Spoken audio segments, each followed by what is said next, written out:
uzun illər Neftçala rayonunda həkim terapevt işləmiş Qurbanxan Pirəliyev işıqlı, məsuliyyətli bir insan kimi tanınır. Yurttaşları onu xeyirxahlığına görə sevir, xatirini uca tutur. Səhiyyə əlaçısı olub. Uzun müddət Neftçala rayon Qızıl Aypara Cəmiyyətinin sədri işləyib. Dəyərli xeyirxah fəaliyyəti ilə yanaşı, yazıcı, publisist kimi tanınır. 7 kitab müəllifidir. Azərbaycan Jurnalistlər Birliyinin üzvüdür. Rayonun ictimai həyatında fəallığı ilə seçilir. Eyni zamanda respublika səviyyəsində ictimai-siyasi hadisələrə münasibətini bildirməyi bacarır. 50-dən artıq ölkə səfirliklərinə Azərbaycanın haqq işi, torpaqlarımızın işğalı ilə əlaqədar müraciətlər eləyir. Təkcə səfirliklərə deyil, nəhəng, güclü dövlətlərin prezidentlərinə, birinci şəxslərinə məktublar yazıb. Erməni işğalının millətimizə gətirdiyi bəlaların köklərini açıqlayıb, izah eləyib. İşğal altında inləyən Azərbaycan xalqının, Qarabağ əhlinin ağır şəraitini aləmə yayıb, dünyaya car eləyib. Hələ onda 1917-18-ci illər idi. Bu bir vətən oğlunun milli ruhunun ayağa qalxıb, haqq yolunda çırpıntısı idi. Qurbanxan müəllim, xoş gördük sizi. Vay, xoş gününüzü görək, xoş gününüzü görək. Ya Allah, ya Allah, ya Allah, ya Allah. Neçə aylar, neçə illər mən sizi görmərəm, vay Abdüqoşqar müəllim. Necə oldu ki, biz burada rastlaşdıq bu Xoş bir təsadüf bizi qarşılaşdırdı. Nədən ibarətdir o təsadüf? Əvvəl sizdən bir veriliş hazırlanmışdı. O vaxt sizin evinizdə də şəkilləri var idi. Ayrı-ayrı yüksək Çinli dövlətlərə məktubların var idi. Qarabağ haqqında, Qarabağla bağlı, Qarabağda torpaqlarımızın ermənilər tərəfindən işğalı ilə bağlı, orada oğullarımızın günahsız ölümü ilə bağlı məktublar yazmışdın bir çox ölkə liderlərinə.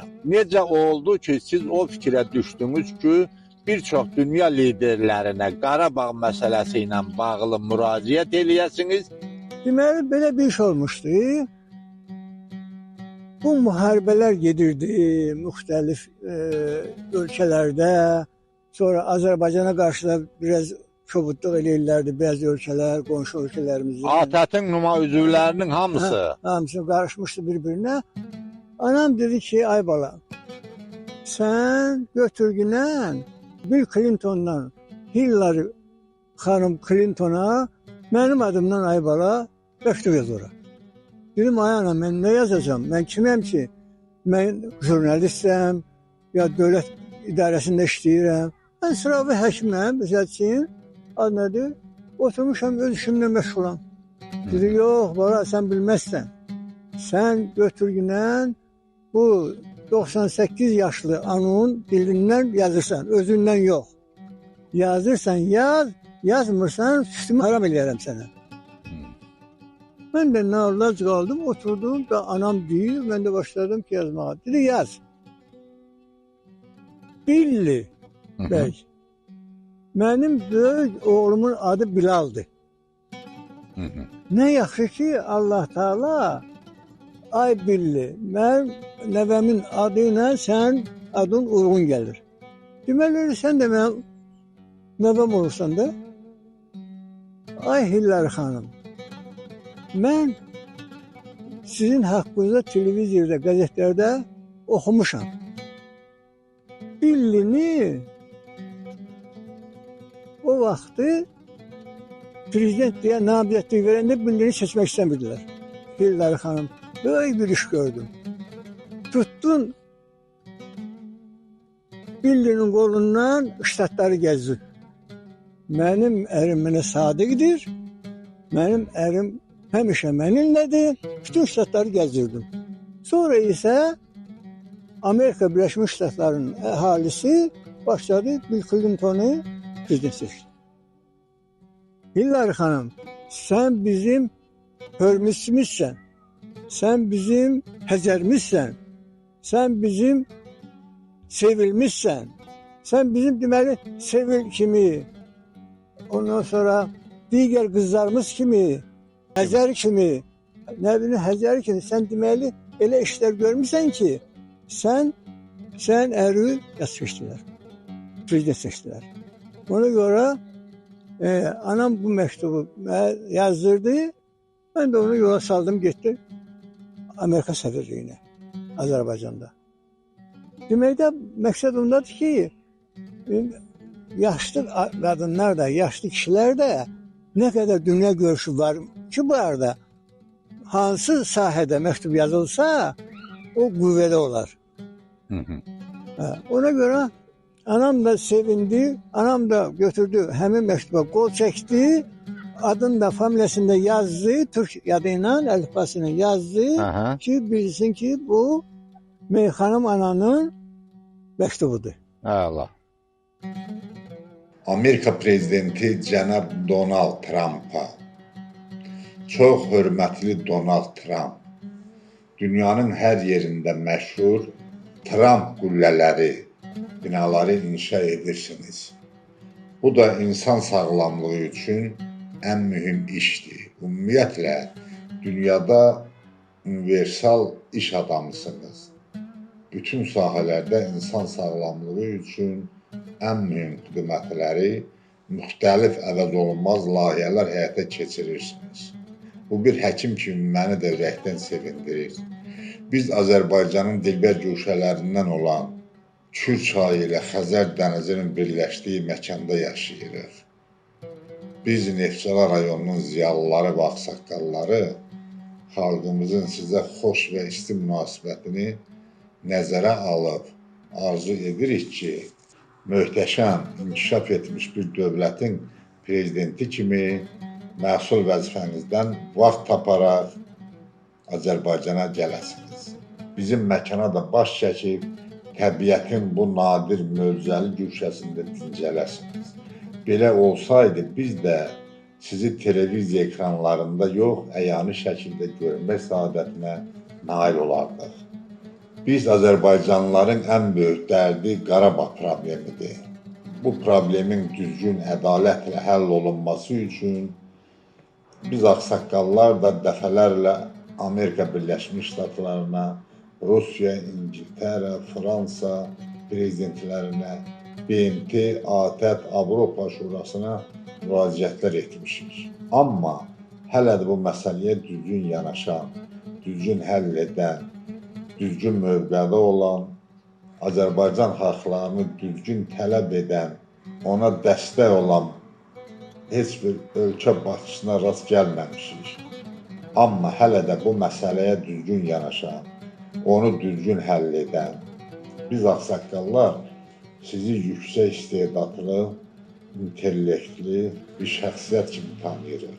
Belə olmasaydı, gərgin seçki yarışlarında rəqiblərimizin hamısını geridə qoyaraq Amerika Birləşmiş Ştatları kimi inkişaf etmiş super bir dövlətin prezidenti vəzifəsinə seçilə bilməzdiniz.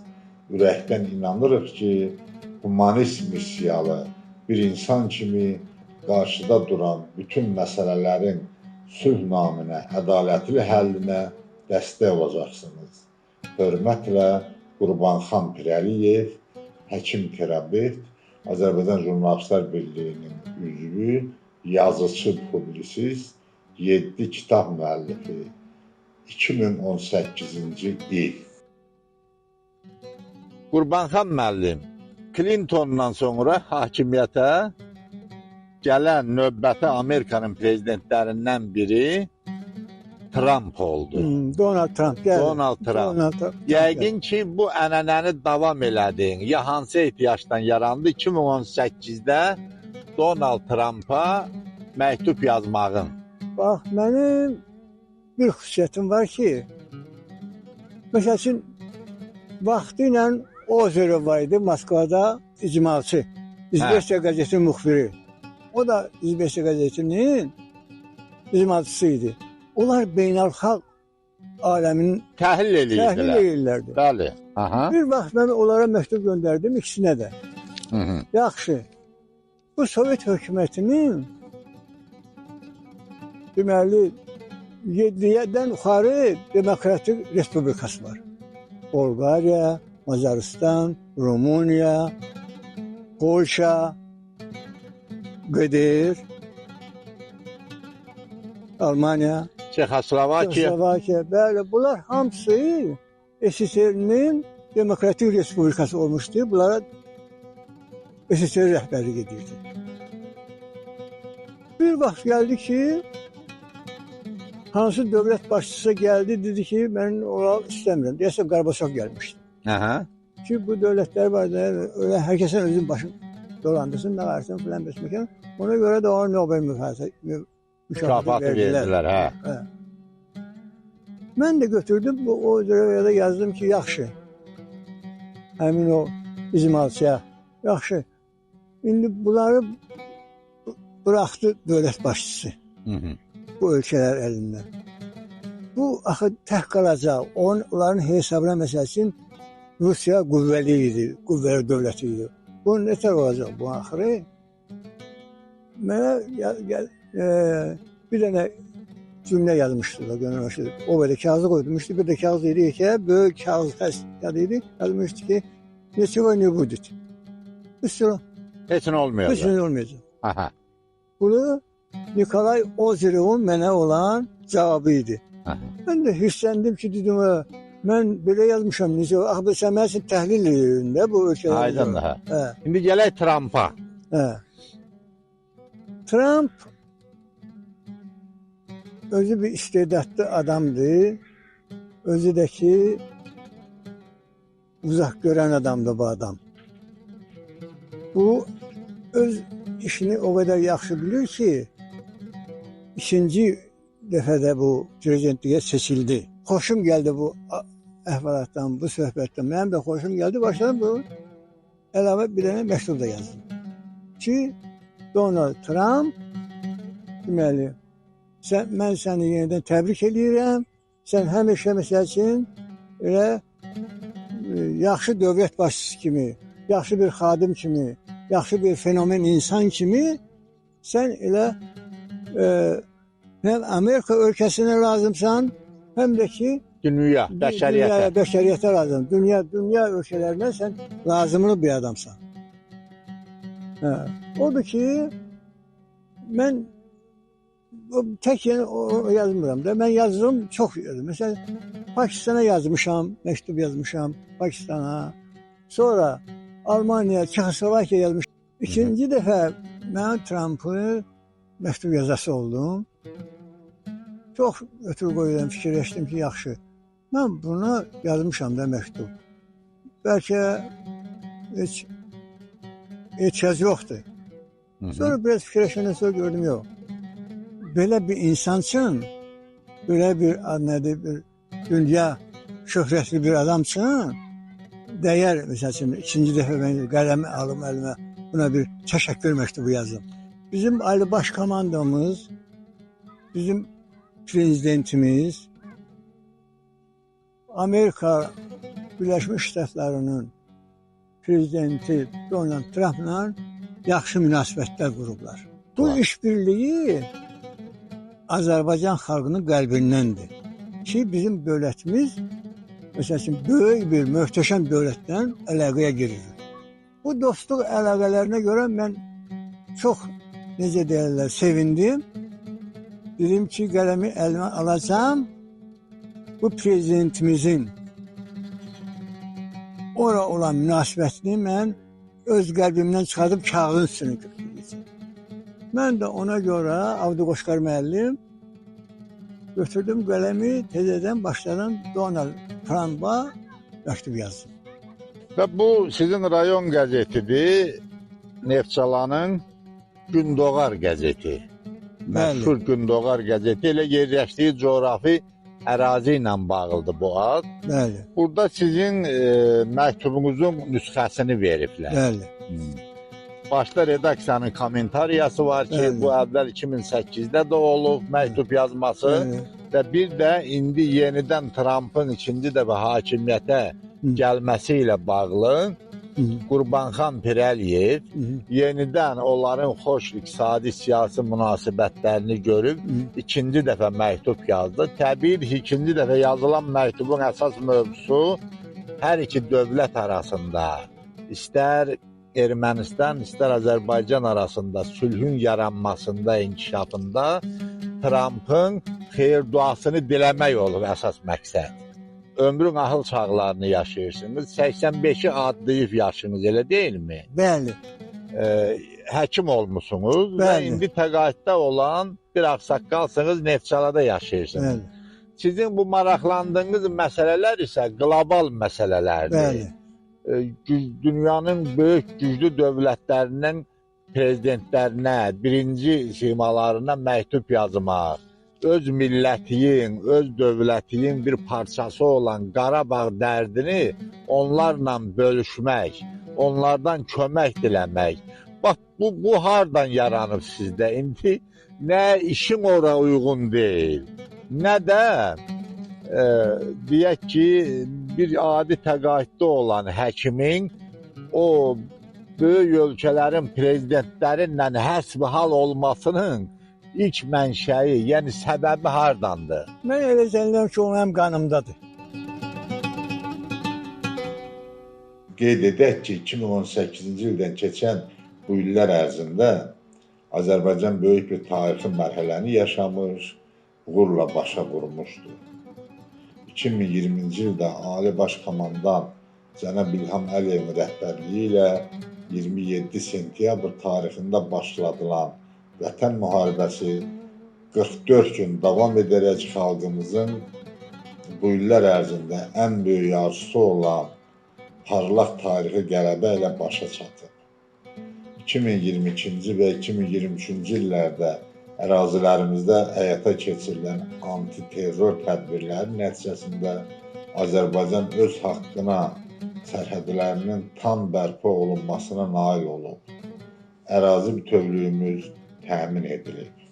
Qəhrəman şəhidlərimizin canı, qazilərimizin, veteranlarımızın qanı, mərdliyi, şücaəti ilə nail olduğumuz bu qələbə xalqımızın son 200 illik bir tarixi mərhələdə qazanmış olduğu ən böyük qələbədir.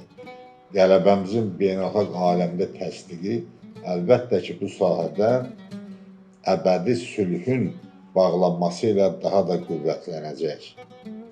Bu sahədə həyata keçirilən beynəlxalq münasibətlər zəminində tarixi uğur kimi qiymətləndirdiyimiz hadisələrdən biri də Amerika Birləşmiş Ştatları prezidenti Donald Trump, Azərbaycan Respublikasının prezidenti Cənab İlham Əliyev, Ermənistanın baş naziri Paşinyanla birlikdə 8 avqust 2025-ci il tarixində Vaşinqtonda keçirilən görüşdə qəbul etdikləri Azərbaycan Respublikası ilə Ermənistan Respublikası arasında sülhün və dövlətlər arası münasibətlərin təsis olunması haqqında sazişin mətninin paraflanmasıdır.